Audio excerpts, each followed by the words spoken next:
speaker today is Ken Parsons. Ken owns a company called Triangle Health Solutions, focuses on long-term care. Ken is originally from Connecticut. He relocated to North Carolina 3 years ago, so his wife could be near her parents to be ready for caregiving. Ken's business background includes over 30 years in sales and management in several different Fortune 200 companies. He currently owns his own business focusing on relieving people's worries about outliving their savings. Ken loves to play golf and work out in his free time. He and his wife Lydia have 3 children and 6 grandchildren that keep them on the go. And yesterday, Ken joined the Chapel Hill Rotary Club. Hey.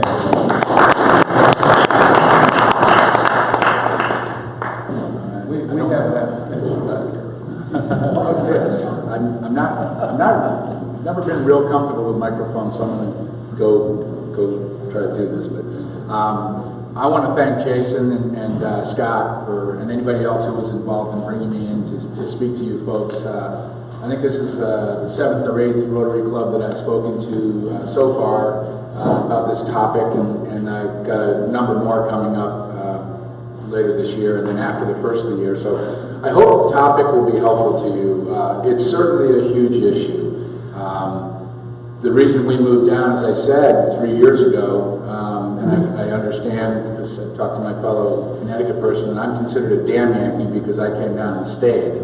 That's what my southern friends tell me, but was that caregiving was imminent with my in-laws. And if you look up here, I know it's kind of hard to see, but this is my father-in-law right here, and he's 85 years old. He's right in the middle of Alzheimer's disease. This is my mother-in-law who's 80 and getting run into the ground, helping take care of him. She is the sole caregiver.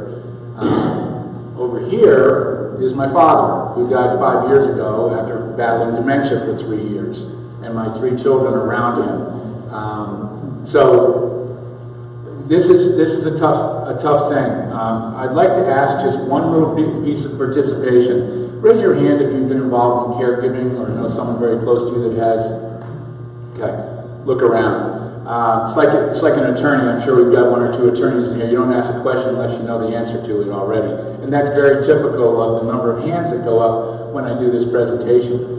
So I want to start by, first of all, let me back up. I want to thank personally those in the room that have served in our military as well. One of my son-in-laws, I know you don't say was a Marine, you're always a Marine, did 2 tours in Iraq, and my family just thanks you from the bottom of our heart for the service that you put into for our country and your families, because my daughter, she did 4 years also while he was over there, and the families make a great sacrifice.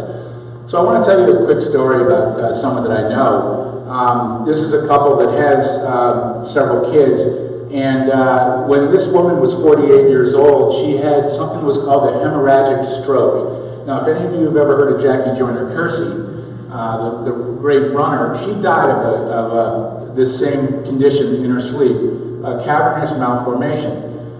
So this woman was very healthy, and all of a sudden one day her husband gets a phone call, and barely discernible, but you need to come home.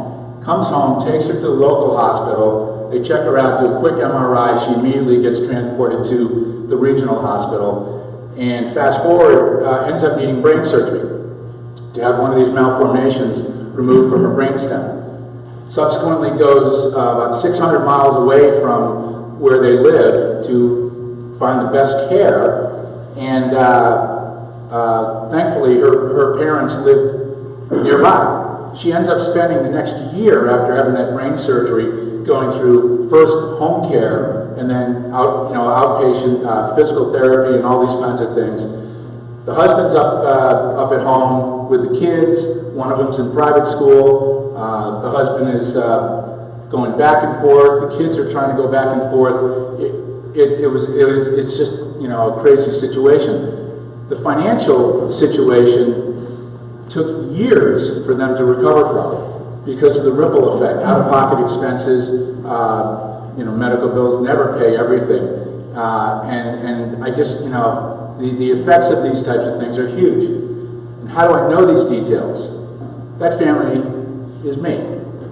My wife was 48 years old, had a hemorrhagic stroke. She came down to North Carolina and these two people took care of her. So you're starting to see the picture? She wanted to come back here to take care of them when the time came. And since I hate snow and love golf, I didn't object too much. So, with that, just a couple of numbers here. This is incredible. PBS did this. 50% of Americans above age 40 believe almost everyone will need long-term care. Which isn't quite true, but only 25% believe they'll need it themselves. Classic case of denial, folks. Just to give you some numbers here, this is in North Carolina, about $80,000 for a semi-private room in a nursing home. So almost $100,000 for a private room. And then this number here represents someone who is 55 right now, I'm 58, and project out to age 80 at a 3% inflation rate. This is what it would cost.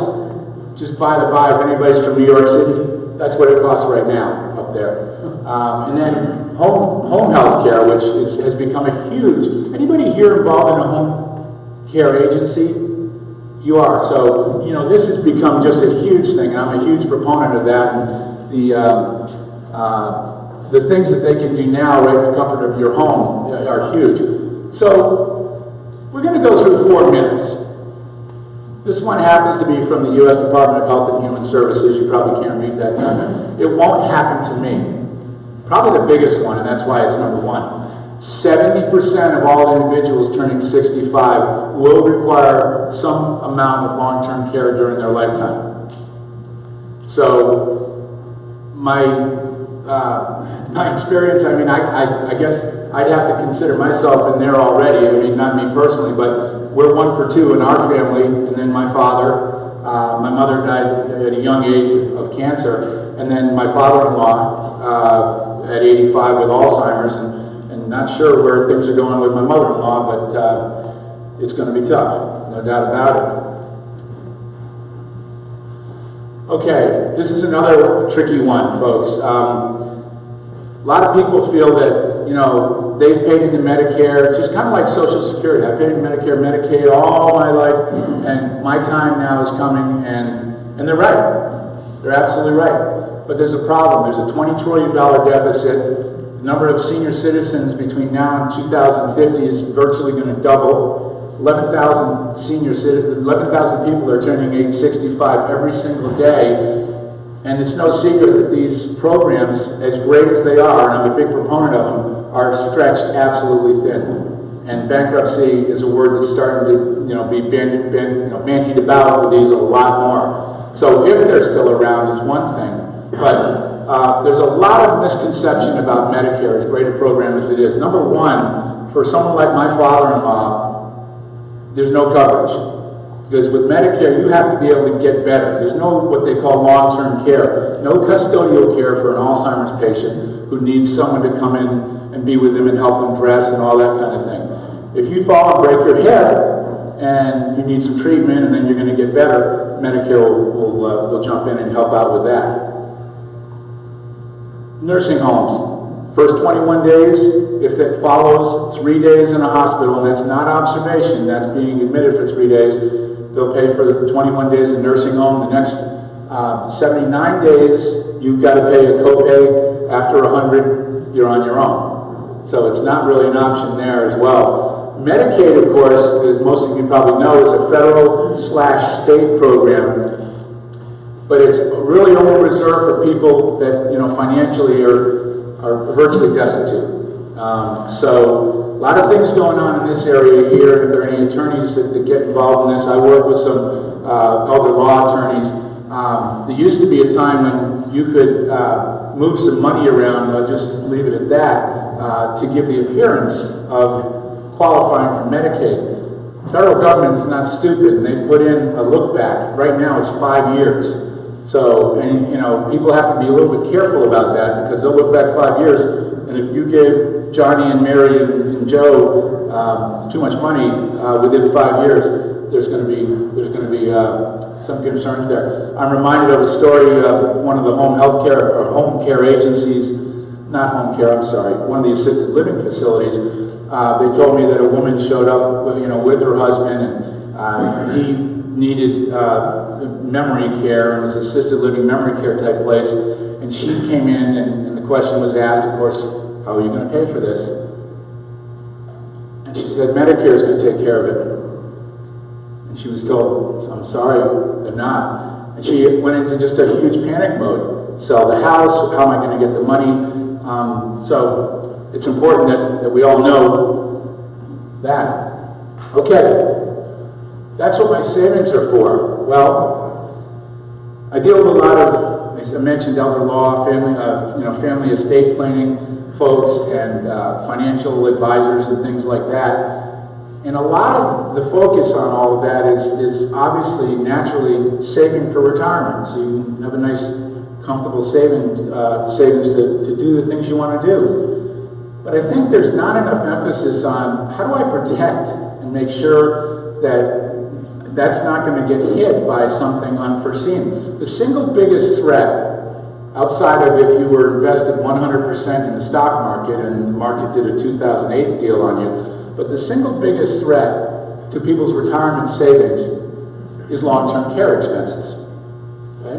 So to plan to just, do it, that's what your savings are for, it's important that everybody understands that what it actually costs. Now, does that say that everybody's going to go into a nursing home? No, that would be irresponsible of me to say that, because it's just not true. When we say 70% is going to need some long-term care, it might not be a lot, and it might be just at home, but we don't know. We don't have a crystal ball, and that's why we have to be careful about that. But you can see down here, money gets spent 2 to 3 times faster when people have to deal with long-term care expenses.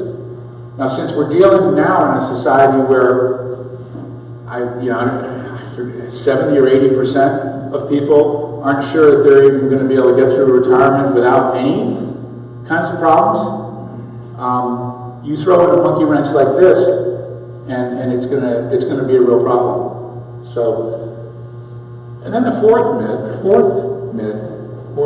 yes, okay. This is one that I think people have to really be careful about too. I look at my mother-in-law, and I'm going to tell you a story here. It came right from a fellow Rotarian from one of the other clubs in Durham. Incredible story. But I look at my mother-in-law, and she's in that zone, that sort of rock and a hard place. Since she's not here, she won't mind me saying. She's got that sort of $350,000 kind of estate. They'd sell their house. They live in a beautiful place in Farrington Village, but they owe some money on that. She's got long-term care for herself. He didn't get long-term care. She's saying, well, I can't afford to. I need someone to help me, but I can't afford to pay them because I got to be thinking about myself. And I get all that. I told my wife, I said, just tell her she can live with us, just to take the burden off, because this is just consuming her. And a scary statistic here before I tell you the story is, this one blows my mind. At age 75 or above, 30%, give or take 1 or 2%, of caregivers die before the person they're giving care to. Depression, anxiety. It's, you see I mentioned that in there. And then there's this. Now, right now, she isn't doing too much more with her business, but she is an interior designer. And this can also throw a monkey wrench in. Now, we moved down here to help with the care, and my wife is a teacher.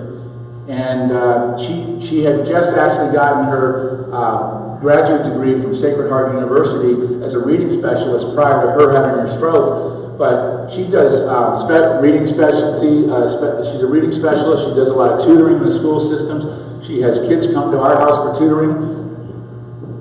Not that much of that going on anymore right now, I'll tell you. So that hits here. But here's a story that's incredible. So I'm talking to one of these Rotarians. He came up afterwards. He's 72 years old, and I had talked about traditional long-term care. I've talked to a few of you today about traditional long-term care insurance, and some price increases are happening, and there's some real pressures there. So he came up and he said, do you think I should drop my long-term care insurance in favor of one of these other things you mentioned? I said, no, I absolutely don't.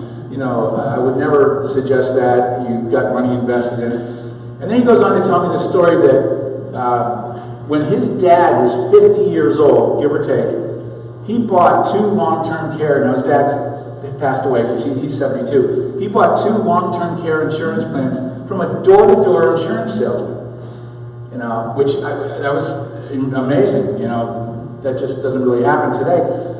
So you fast forward, and I guess the dad and mom were sort of in their mid-80s, and the dad said, you know, to himself, I guess, I think I see an opportunity to save some money here. My wife is, you know, more healthier than I am, and I think that I'm probably going to die before her, so I could save some money, and I will get rid of my long-term care plan, and she can take care of me. Guess who died first?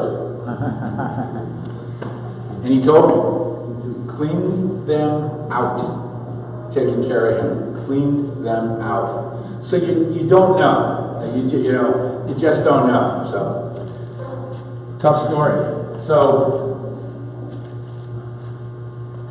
there are options out there. The tough thing is, you know, what's right, you know, what's a fit, how much is enough, that kind of thing.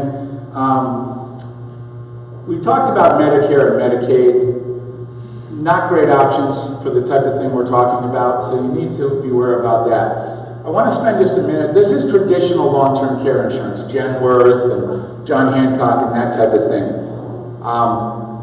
It's come under a tremendous amount of pressure, and one of the biggest things that people are struggling with is price increases. And I talked to Gene and I talked to Scott. You know, they've been feeling that, and the reason is interest rates are low. And insurance companies do very well in taking your premiums and then investing them and getting, you know, great returns on that money, and that helps and allows them to keep those premiums down. Well, when interest rates are down and they can't make much money, they're going to make their money one way or another. All you have to do is just look at the insurance company's annual reports. You'll see they're making good money. So the premium increases are coming fast and furious. The other problem that people are struggling with is, remember I go back to that slide, denial? Nobody thinks it's going to happen to them. So why do I want to put my money into this for X number of years, perhaps 30 years, and I don't think I'm ever going to need it anyway? What am I going to get at the end? I had a guy at one of the Cary Rotary Club who came up to me afterwards and said, somebody talked me into buying long-term care insurance when I was 35 years old because the price was so good. I'm now 80, and the guy looked like he was 40. And so in his mind, he's thinking, no, I've just paid into this thing 45 years, you know. I'm like, I hear what you're saying, but, you know, what are you going to do? So, and this is not a sales pitch, but this is exactly what caused these 2 products to come out. And what they are is, they are long-term care plans built on a life insurance chassis or an annuity chassis. The biggest thing that people like about them is 2 things, and it addresses what I just talked about with long-term care insurance. No price increases because it's more of a front-loaded thing. They call it asset-based. You're gonna a finite time, typically anywhere from 1 year single premium to 10 years, and you're gonna pay more now, but in return there'll be no price increases because interest rates are low. But they get more of that money up front, they can live with that. Number 2, if you're right, which we know almost nobody's going to need long-term care, if you're right, you're going to get more than you paid into it back in some form. In the case of life insurance, it's a death benefit that could be left to your family. In the case of annuity, it's just what the value of the account is after, you know, the interest, you know, grows. Annuities, the rate of interest, the rate of return is not great on annuities, but if you like slow and steady, but you'll get more back than you put in. And that has become a big hit with people because they don't think that long-term care is going to be something that they're going to have to deal with. So they kind of feel like they can get the best of both worlds. Okay? Because of that, self-pay is becoming very rare. Because people say, well, why would I self-pay when I could put it into one of these things? And if nothing happens to me, I'll have more to leave behind. And if something does, I'll be better off. Now, what kind of coverage do these guys offer? In the case of, I'll give you an example of one of these things. If someone committed to, whether it's over 10 years or a single premium, $100,000.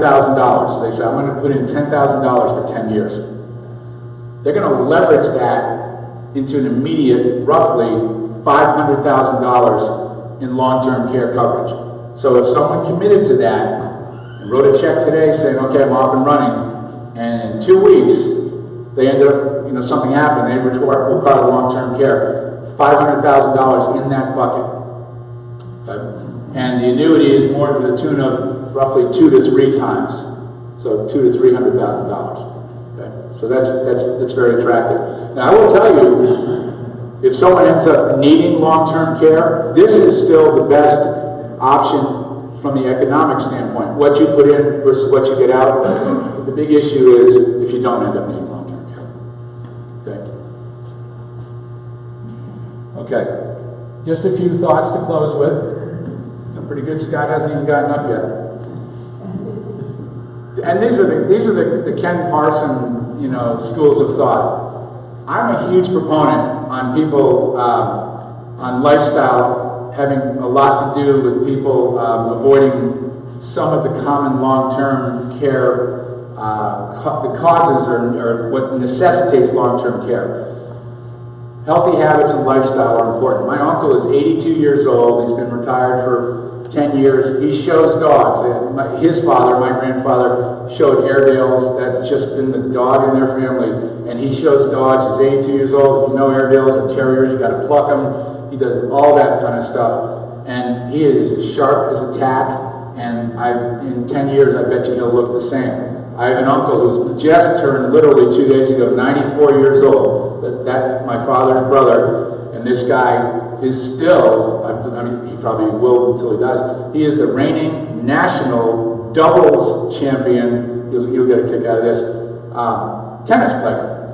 Now they do doubles because these guys, you're 90 years old. You can't be covering too much ground. But I said, Uncle Steve, I said, that's just phenomenal. And this guy's very modest. I said, that's phenomenal. I can't believe it. He goes, well, first of all, Ken, you got to understand, there's only two teams in the country.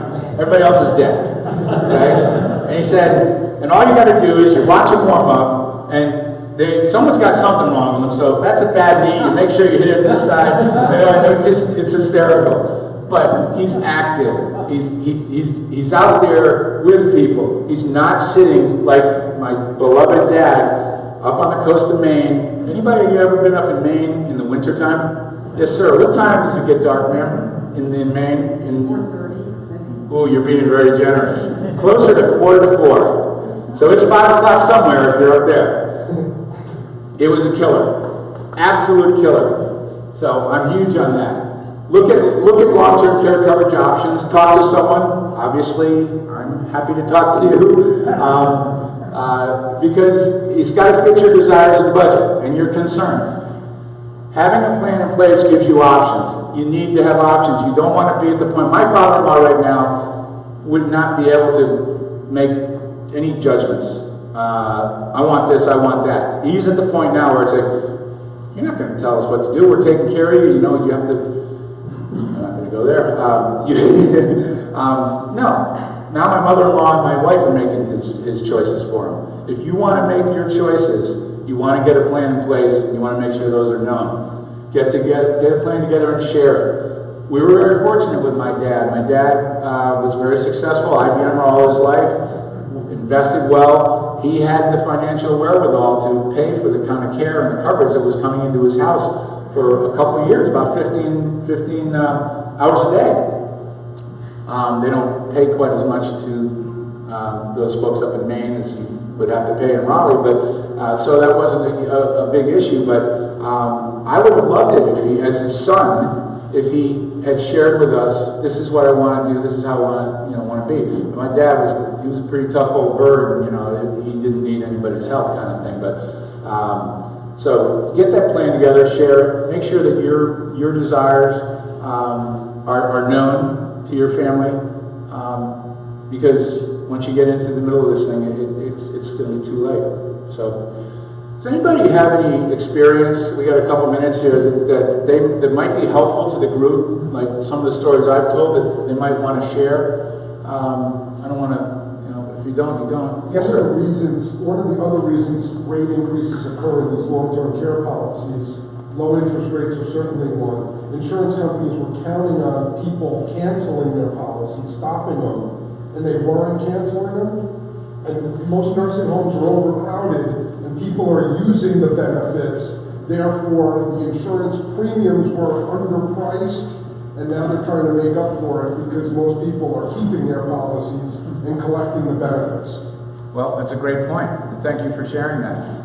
Yeah, I mean, it's become such a huge issue that, what that gentleman did, what that gentleman that I mentioned over at one of the Durham clubs had mentioned about dropping it, this has just become so much more in the forefront. Financial advisors are talking about it, acknowledging what an important component it is to someone's plan. That, what's your name, sir? Howie. Howie. So Howie's point is right. Is people they're educated now and saying, I got to hold on to this, and if they do, as you see, 70% are going to need long-term care. It's getting used. So thank you. Appreciate you adding that. Anybody else? Any other questions? Even if you don't want to share. Yes, sir. I understand you no longer count on level premium there. Your premium may double and all that now. Absolutely. Gene and Scott, do you mind if No, but you guys both had said to me that you've been seeing pretty significant increases on your plans, right? Yeah, my plan is through Genworth Financial, and I got our long-term care policies when I was 55, and the premium stayed stable. And then as soon as I turned 65, I got a letter, and it says you're going to see a 30% jump in your premium next year and expect increases in the years ahead. And but we're so far invested in it to try and scrap it and start over now doesn't make any sense. So. Yeah. Thank you, Gene. I don't know where you are out there. Yeah. You want to share anything? You sort of had a similar experience, right? I sat down with my mother-in-law earlier this year. She has a John Hancock plan. Her rates were going to double. She's 80 years old, and so we had to get into the inflation rider and cut that back, or we may have cut it out. And the elimination period, which is a fancy name for waiting period before your benefits kick in, and all that type of stuff to keep it at a level that she could afford. So it's tough. So any other questions? Yes, sir. Just a quick question. At what age should someone consider first purchasing it for themselves? It's a great question, and that's how that gentleman over at the Caring Club, that's how that whole thing came up, where I said he got it at 35. The average is right around 58 to 62. Now, I'm not going to say that's necessarily when you should get it, but I think, again, just Ken Parson thought, I think mid-50s. And the reason it doesn't happen too much before that is because people age-wise, they may still have kids in college and things, and they're just stretched awful thin. So that's why it ends up being more. I'm 58. Kids are out of college. My youngest is 26. But we started pretty early. But typically 58's, maybe the last kids are getting out of college, and hopefully, the mortgage is pretty well under control. And then you start looking at that next phase. And I assume it's like life insurance. If you wait much beyond that, the premiums are just going to go up. Yes, sir. Yes, sir. They do. Yeah. Yes, sir. Last question, please. What have you seen with regards to end of life? What's the range of time? Is it 3 months, 6 months? For the 80-20 principle, like 80% of people in America, we typically live another 6 months of long-term care, or is it 3 years? Yeah, that's a really loaded question. Not nothing you said, but you have male, female. The females live longer. That's why most caregivers are females. I didn't put that statistic up there. There's so many statistics. And whether you're in a nursing home and what the average stay in a nursing home is, I'm trying to remember the numbers. The average stay in a nursing home is either less than a year because they die, or more like 5 years. There's not so much in between going on because it's just the nature of the beast. So I don't know if that, kind of answers it, but it's difficult. It's a moving target, depending upon just what you do have. You get these Alzheimer's situations where I'm talking to someone yesterday, 12 years. They can go on 10, 12 years where they really could require care, but not necessarily in the facility, but it's tough. Thank you. Thank you. Thank you. I've got some cards up here. This is me. Again, my whole gig is just trying to help people with some plans to try to relieve that worry. We can talk about what you have if you want to do any comparisons, or just say, hey, this was my experience, but I'm here to help you. Thank you.